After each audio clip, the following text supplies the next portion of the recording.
Welcome to the Lawyerist Podcast with Sam Glover and Aaron Street. Each week, Lawyerist brings you advice and interviews to help you build a more successful law practice in today's challenging and constantly changing legal market. And now, here are Sam and Aaron.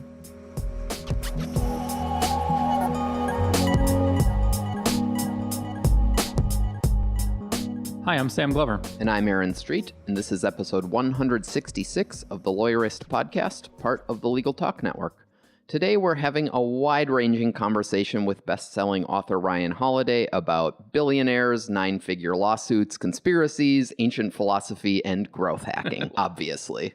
Today's podcast is brought to you by LawPay, Spotlight Branding, and New Law Business Model. We appreciate their support, and we will tell you more about them later in the show. So a few weeks ago, we announced our new small firm scorecard at lawyerist.com/scorecard. And if you've taken it and are interested in engaging with us to help you improve your score on the scorecard, we're launching a year-long program called the Lawyerist Lab, which you can sign up for at lawyerist.com/lab. It's an invitation-only process. So by filling out an application, you aren't buying anything. You're just getting on our radar that you might be interested in. Then we'll see if it's a good mutual fit. We're trying to find the right lawyers who we can be the most helpful to and to bring them deeper into our community. It will also be the only way that one can get into the invitation list for our upcoming Lawyerist Lab Con, which is the new name for what used to be TBD Law. And so we're really looking for the right people. And if you think you might be one of them, check it out at lawyerist.com/lab. Now here's our conversation with Ryan. But first, a brief conversation with Parker Davis from Answer One. My name is Parker Davis, and I am the CEO of Answer One, and we provide outsourced virtual receptionist services to the legal industry. Hi, Parker. Thanks for being with us today. So we're going to talk about how lawyers can increase their hours by bringing on an answering service. So tell me more about what we know about how lawyers spend their day. Sure. Well, every day is different when you're an attorney. And given that they spend many, many hours driving to trial, driving to see potential clients, driving to see clients that they have in their stable, as well as conducting legal work and billing. In addition to that, there is a tremendous amount of administrative work that is associated with owning a law firm and practicing law, from doing your taxes at the end of the year to paying any employees that you may have, to answering the phones and scheduling appointments. So if I wanted to get an idea of how much time I could save by bringing on a virtual receptionist, how would I do that calculation? Sure. Our data suggests that on balance, attorneys can save up to 20% of their day by having a virtual receptionist service help them. And on a day-to-day basis, it depends, given, quite frankly, how many clients you're working with at that particular time, how much marketing spend you've outlaid over the past couple of weeks, et cetera.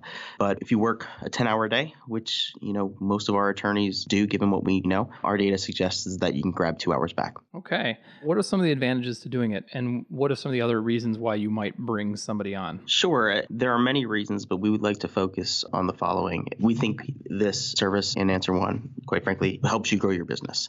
And it helps you grow your business because by taking away the administrative work that you used to do, you can focus on billable hours to increase your revenue. I guess one of the benefits I sometimes bring up is that there's this sort of cognitive load cost of switching, right? When the phone rings, it's always an interruption. It always makes me stop what I'm doing and change modes. And sometimes I'm really focused on what I'm doing and I'm not in the mood to deal with somebody who's calling me with a legal problem, even though that is obviously my reason for existence. And so by handing it off to somebody else, it allows me to have a nice person whose job it is to answer the phone, pick up the line, and which is going to help me bring in more qualified leads, get more people in the door because they're not talking to my cranky voice because I got interrupted.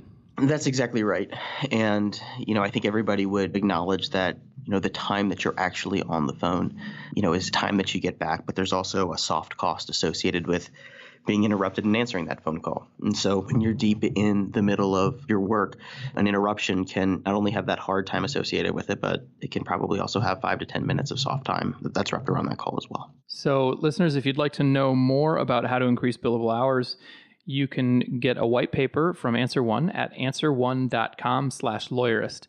That's answer and the number 1.com/lawyerist. Thanks for being with us today, Parker. Thanks, Sam.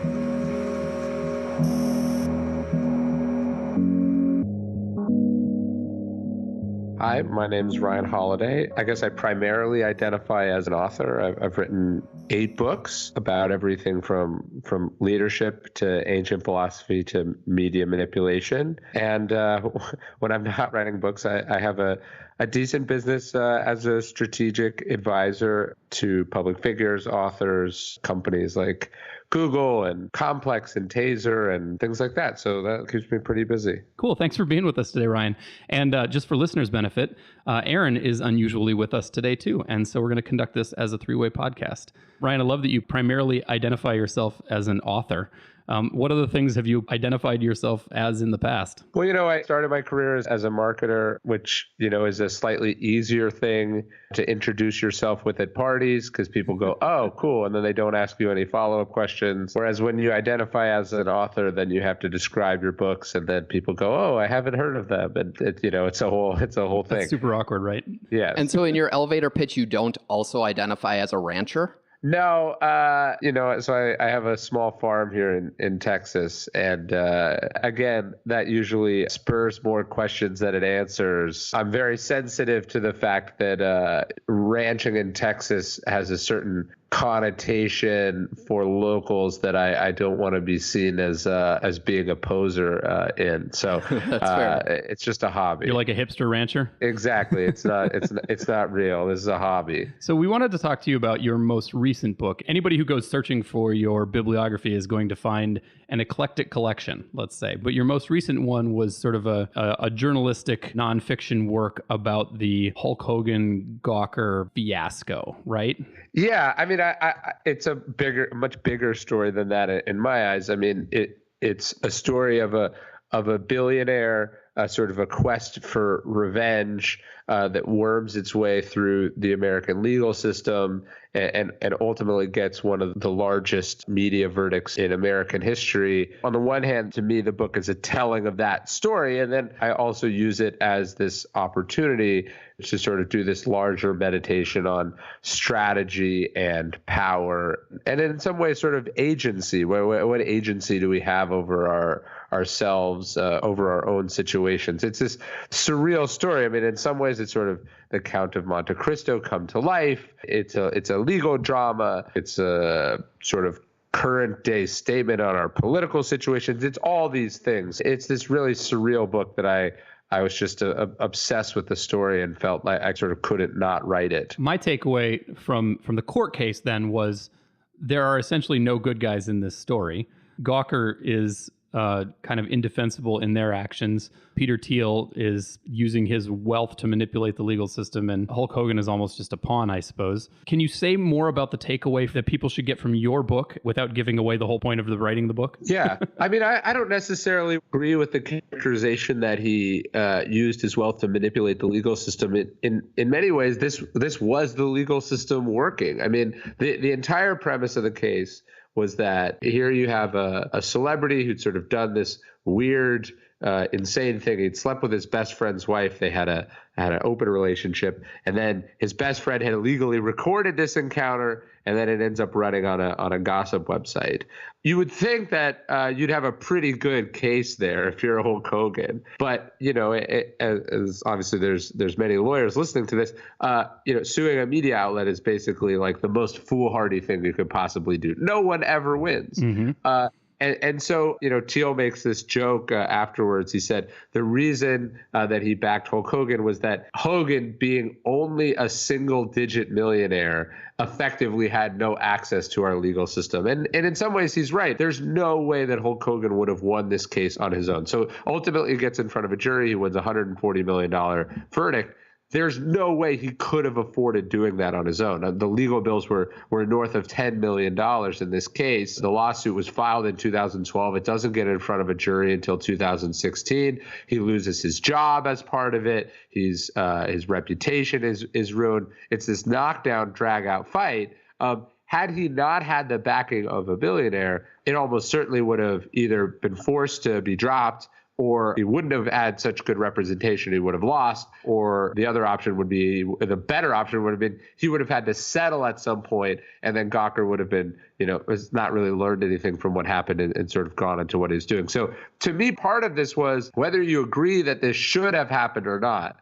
I'm interested in how this sort of individual, Peter Thiel, looks at this impossible circumstance. He's outed by Gawker in 2007, sort of despairs at having an illegal remedy because it's not legal. It's not illegal to out someone. He talks to all his powerful, famous friends. They say there's nothing you can do about it. And then he just sort of sits and waits for an opportunity to, yeah, he stews. He broods, really. And he looks, he pursues all these different things. None of it works until he finds this opportunity. He settles on this legal strategy of backing other cases for other plaintiffs, not on First Amendment grounds, but on right to privacy grounds or copyright violations or any number of other cases that don't necessarily involve the First Amendment.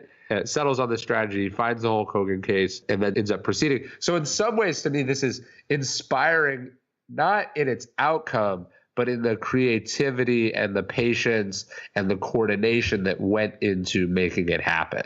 And so you've framed the book as a story about conspiracy, or a prototype of a version of conspiracy distinct from kind of the aliens and Federal Reserve conspiracies that most people associate. And as I read the story, which is great and everyone should read, it seems like you framed it with Peter Thiel as the protagonist of your story, but a flawed protagonist. And I'm just curious, as Sam mentioned, like everyone there is a little bit bad, how you think about that. Yeah, no, you're right. The fundamental distinction of this book and why it's called Conspiracy is that there is a distinction between conspiracy theories and, as Thiel would call them, old-fashioned conspiracies, right? So conspiracy theory was 9/11 an inside job. A conspiracy is, John Wilkes Booth attempting to assassinate Lincoln and other members of the cabinet as a way of, sort of stopping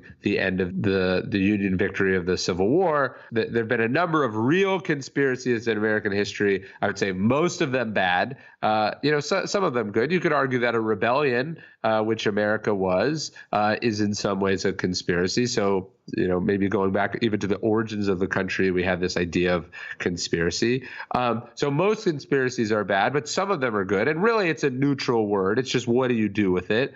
And so Thiel is as flawed a protagonist as any of the others, but in the end, he wins. And so he's sort of the quote unquote hero of the book in the sense that he was the victor. But then as soon as he wins, you've got to look at it as, did he, what was the cost of this victory? Did it outweigh the gains? What were the unintended consequences of this victory? Part of the reason people have such a strong opinion about what happened here, that they didn't necessarily have when just the verdict was known, is first the verdict comes out. We think Hulk Hogan has triumphed over Gawker. Then it's revealed that Thiel was behind it. So now it was a billionaire beating up on a media outlet, and that's a different set of optics.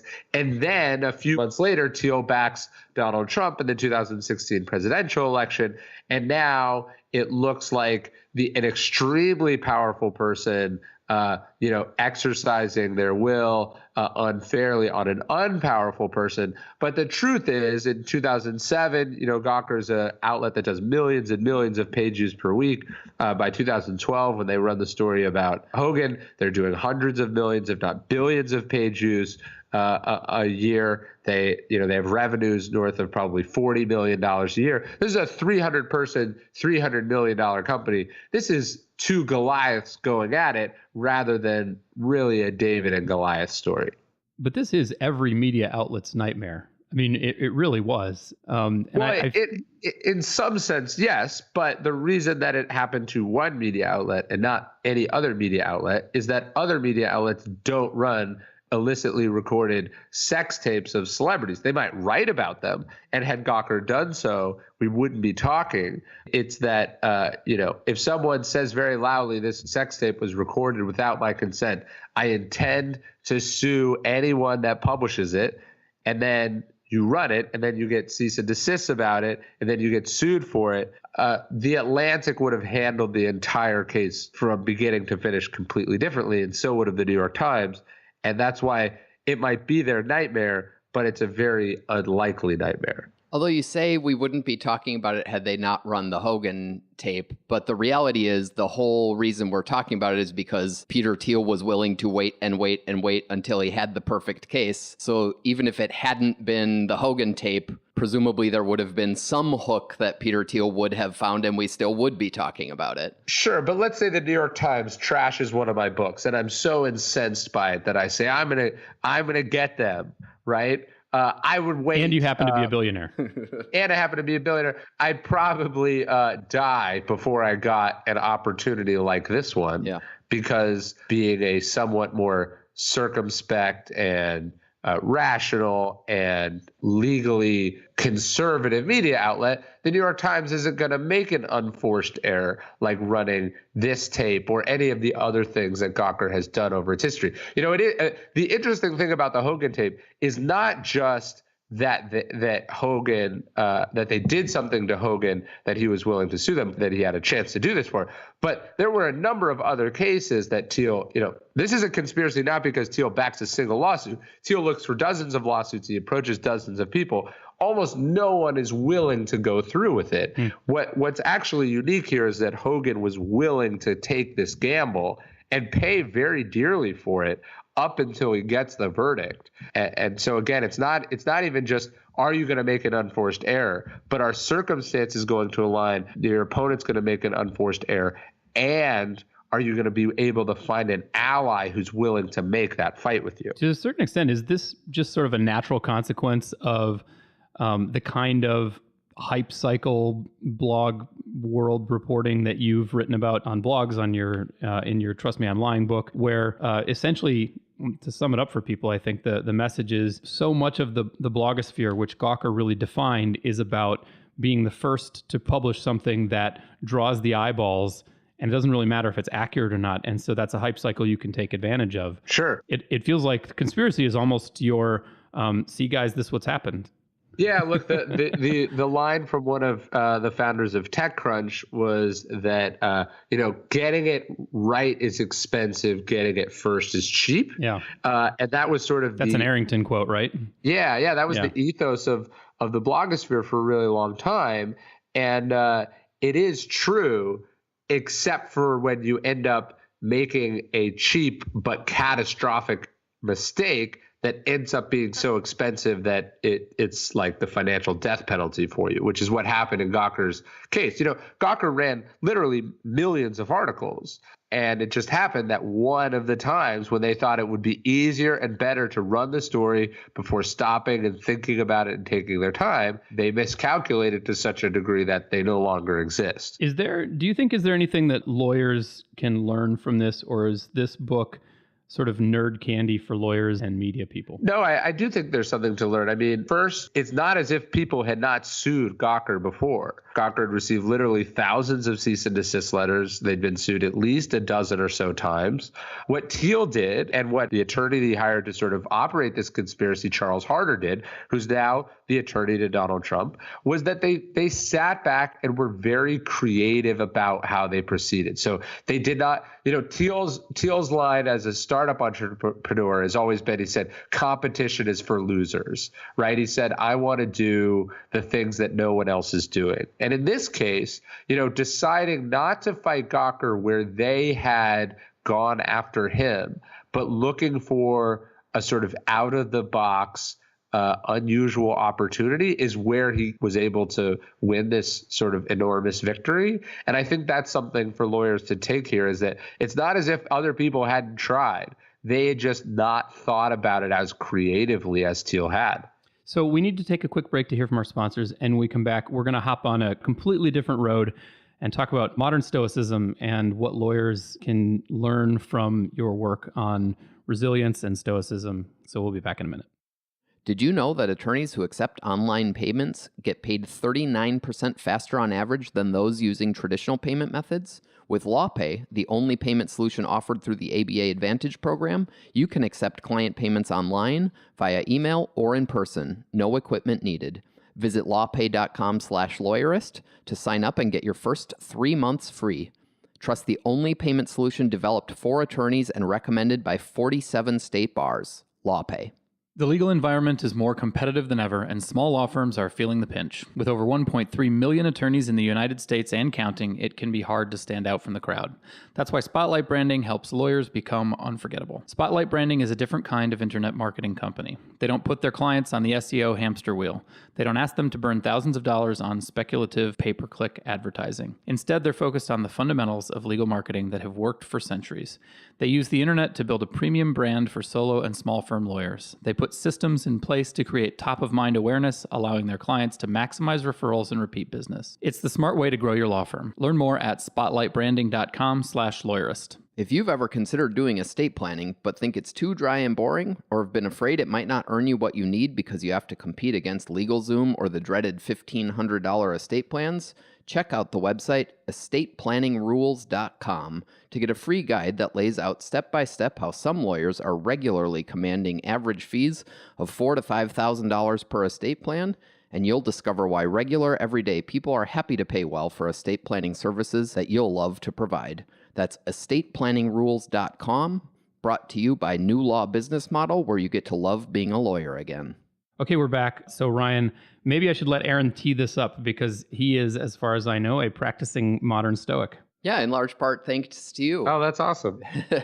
Yeah, you've got 4 books, all of which cover kind of a different way of approaching this. So you've got The Obstacle is the Way, Ego is the Enemy, The Daily Stoic, which is a daily reader, and then The Daily Stoic Journal as a way for people to input their thoughts. And you, along with maybe Tim Ferriss, have kind of jump-started this modern interpretation of an ancient philosophy and made ancient philosophy an interesting thing in Silicon Valley circles, etc. Where did that start? I was introduced to Stoicism when I was in college. I was, taking philosophy in college. And for many people who are listening who might have taken a philosophy class in college, it's not exactly the most practical thing in the world. You're reading all these really interesting books, but there's not much in the way of like, you should do this, you shouldn't do that, here's how to live, right?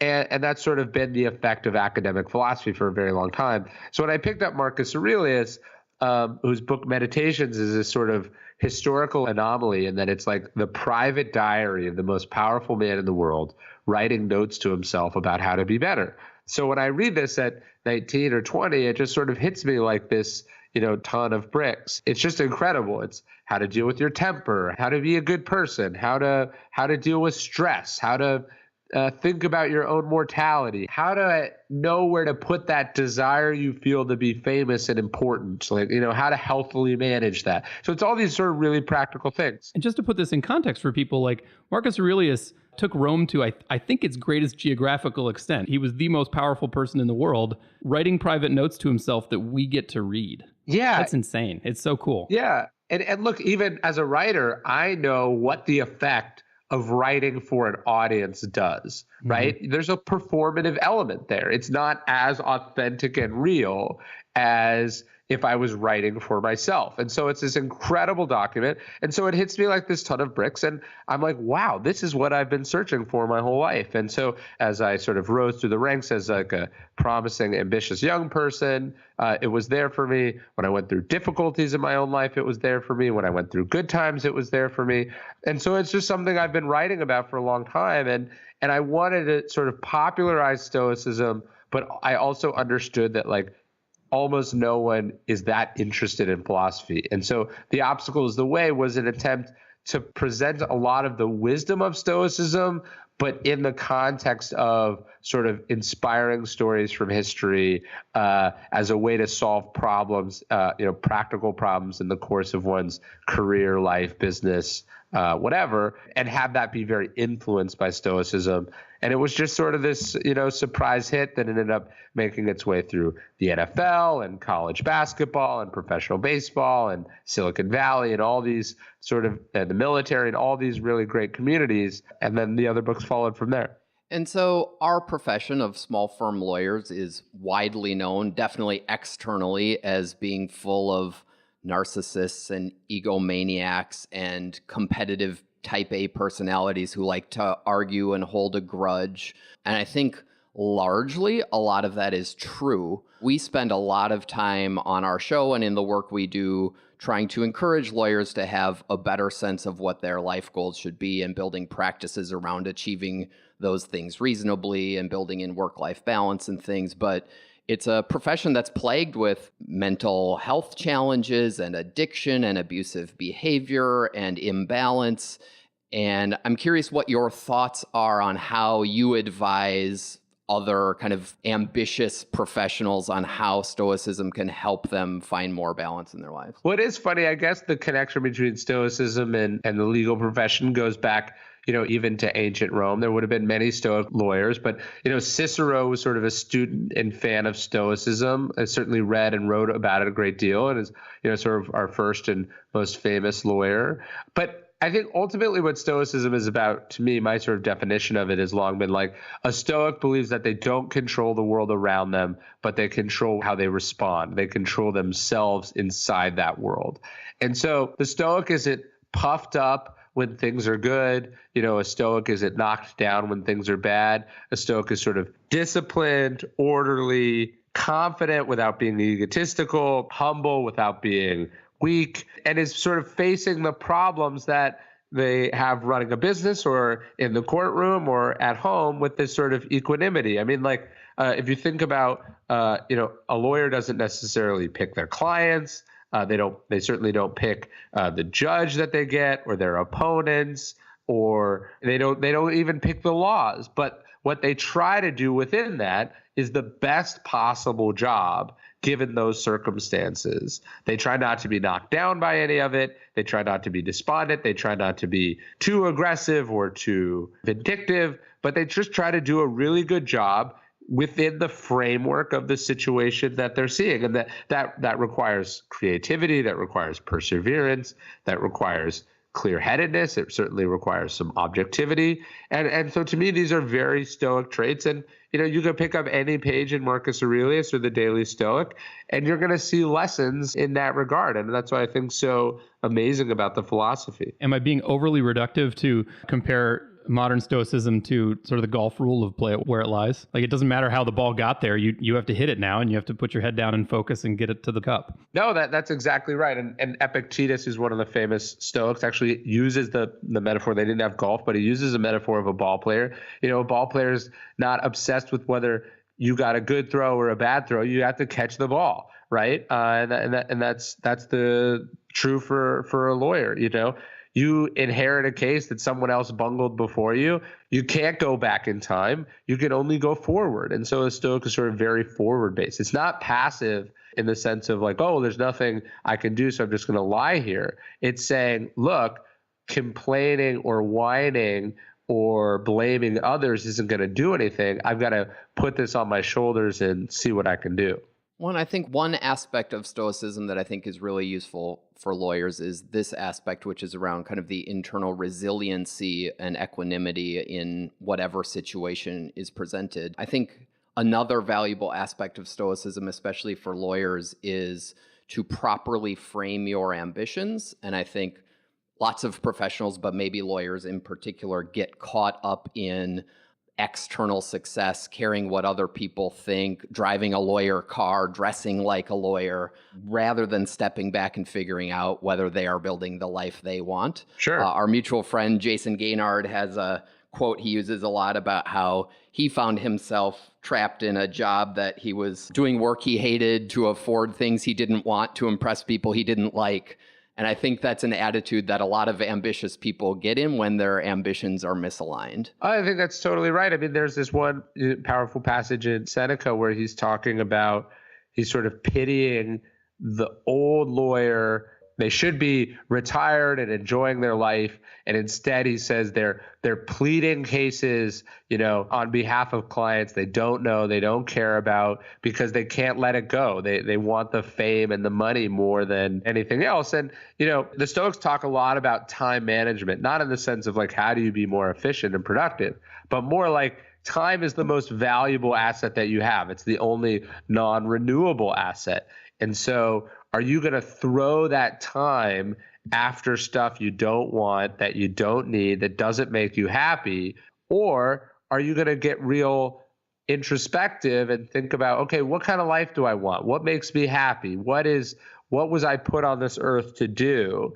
And am I making a good use of the limited time that we have? The Stoics were sort of very aware, given that life was more fragile then, of just how tenuous our hold on existence is. You could get a brain tumor tomorrow. You could get hit by a bus. You could get drafted to fight in a war. These are things that are very real, very random, and they don't care whether you're the most successful person in the world or the least successful. And so you better make sure that you're spending your time properly, because you can't get it back. Ryan, I'm curious. So I'm a bit of a classics nerd, and there were sort of three schools of ancient philosophy, at least, who were going for the same concept of the good life, or eudaimonia, right? So they're trying to figure it out. The skeptics, the Epicureans, and the Stoics. And I'm wondering, why did you pick Stoicism?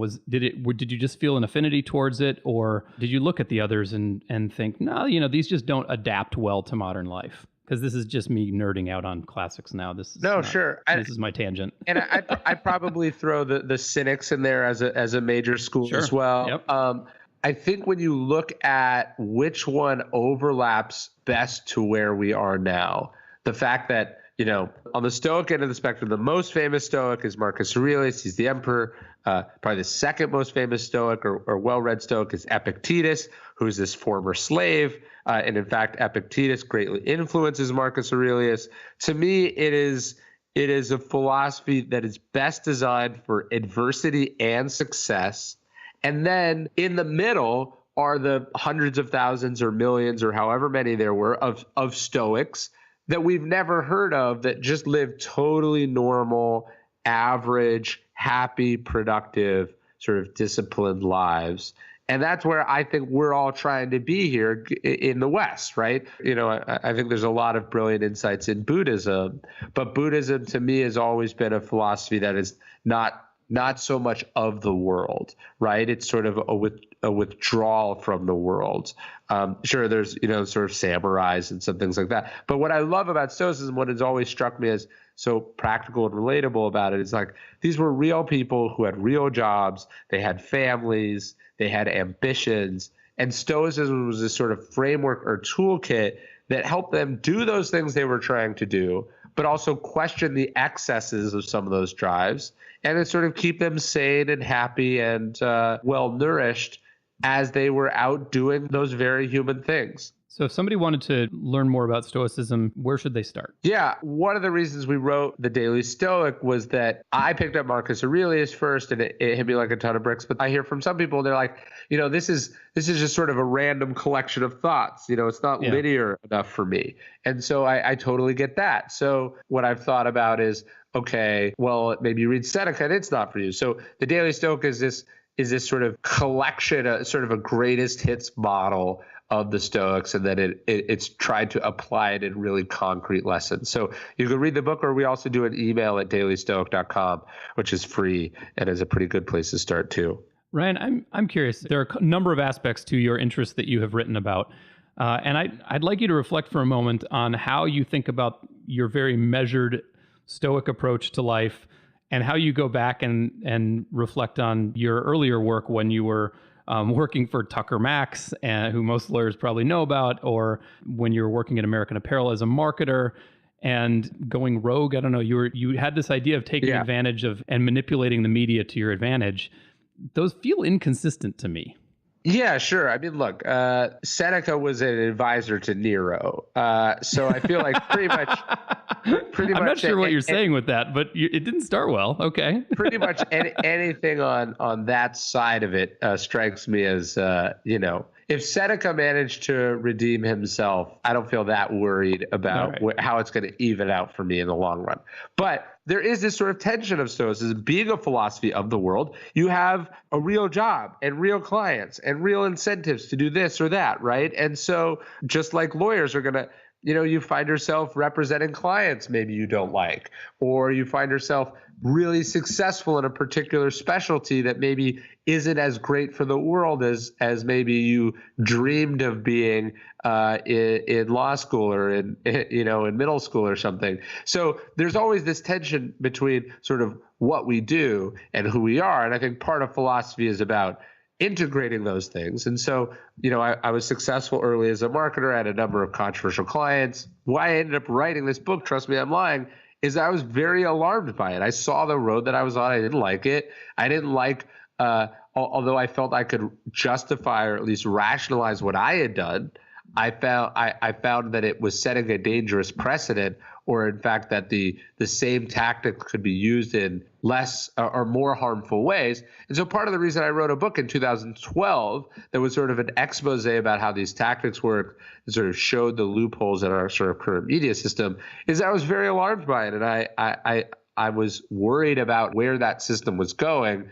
As it happened, the book sold well, but not too many people in a position to do anything about it listened to me. If anything, that book was a warning against where we happen to find ourselves now. I mean, I had to end up updating the book and adjusting it in a lot of ways because the 2016 election was just sort of a master class in exactly the kinds of tactics I was warning against in that book. Well, I wanted to ask you about that because earlier you kind of said that blogs aren't as manipulable as they used to be. But then we have the 2016 election where it feels like fake news is almost exactly what you were talking about and used both as an accusation and a description of what's actually going on. Well, no, it's not that I don't think that blogs aren't as manipulatable as they once were. It's that the consequences are now much more evident. And there are some mechanisms when you're a blog in your basement, one of the problems is that no one's going to come after you because you don't have any assets. As Gawker rose to be a $300 million company, but it never sort of updated its methodology, it was increasingly vulnerable, whether it knew it or not, to this kind of legal action. I think we're starting to see some society wake up to the fact that although Facebook is free, it exerts an enormous cost on society. And, there's probably going to be a number of legal actions taken against it in the wake of this election, probably governmental actions as well.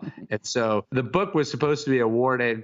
Not as many people heard it as I liked, but it was also a sort of a conscience clearing for me and the end of a chapter of my life. And so I'm not pretending that the pages of that book are consistent with stoicism. That's sort of the point. So you've got a few different books that touch on marketing and getting creative work out to an audience. So starting with Trust Me, I'm Lying, which, as you mentioned, is kind of an expose of tactics that our audience probably can't and shouldn't employ, all the way to your more recent one, Perennial Seller, that's about how to create lasting creative works and get them to an audience that will love them in a very sustainable and ethical way. And I'm curious, kind of in that progression of writing you've done, whether you see some takeaways for a professional audience of small firm lawyers and how both kind of marketing strategy and tactics might apply to professional services work that is under an ethical regulation umbrella. Yeah. I mean, what I think is cool about the legal profession is it's like,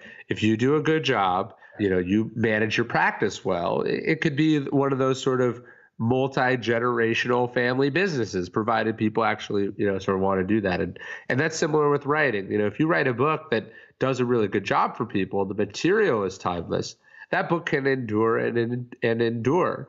And so I think on the one hand, look, marketing is the art of getting attention. If you don't get attention, you don't get any clients, you never get started. But ultimately, the best marketing you can do is to do a really good job in a defined market that really needs your services. And so I think it's sort of a combination of those two approaches that creates sort of sustainable, profitable business models. It's like you've got to be new and exciting and interesting, and at the same time be sort of timeless and dependable and sort of quietly wonderful. And it's sort of this balance that creates the kind of business that endures. Well, and I would say in Perennial Seller, you've got a whole section about how creating a great work on its own isn't necessarily enough, that you also then have to find its audience and tell the story. Right. And I think too many lawyers rely on the fact that I'm a good lawyer and provide great service, therefore clients will just come. Right. And I think there is marketing for lawyers to learn. Yeah, no, I think that's right. And you got to realize that, sure, perhaps in a utopia, just being great, if no lawyers did any marketing, then naturally the one that was best would, get the most word of mouth, and that would be it. But you're competing against the people that run, scammy television commercials and have ridiculous billboards and chase ambulances and whatever, right? And so if you don't market, in some ways you're ceding the field to the people that do. Well, we have covered a wide variety of topics today, and I really appreciate you taking the time to be with us, Ryan. No, thank you for having me, and it's been great to talk, and thank you for the support on the stoicism stuff. It's wonderful to hear you're using it. Thanks so much, Ryan. Thank you, guys.